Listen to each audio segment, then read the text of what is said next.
Saudi আরবে গামকা মেডিকেলে unfit হয়ে গেলে করণীয় কী বা কী করবেন?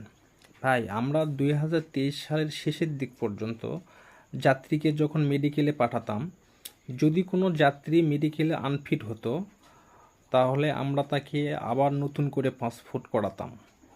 নতুন করে পাসপোর্ট করে প্রথমতই আমরা তাকে টেস্ট মেডিকেল করাতাম।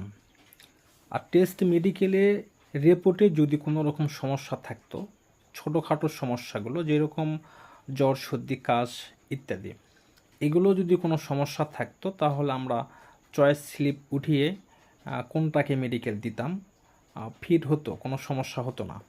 কিন্তু 2024 সাল থেকে যে যাত্রী একবার মেডিকেলে আনফিট হয়ে যাচ্ছে তাকে আর দ্বিতীয়বার গামখা মেডিকেল অ্যালাউ করতেছে না, বা সৌদি সরকার ভিসাও দিচ্ছে না, এমনকি একাধিক পাসপোর্ট করেও না।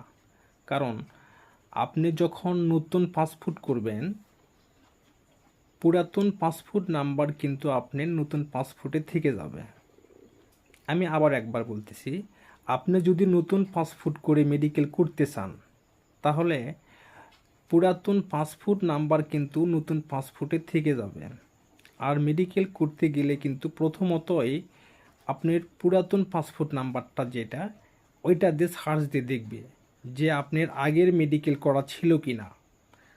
যদি আপনার আগের মেডিকেল করা থাকে বা আপনার যদি আগের মেডিকেল আনফিট থাকে তাহলে কিন্তু গামকা মেডিকেল আপনাকে অ্যালাউ করবে না বা আপনি সৌদি সরকার ভিসাও দিবে না। হ্যাঁ,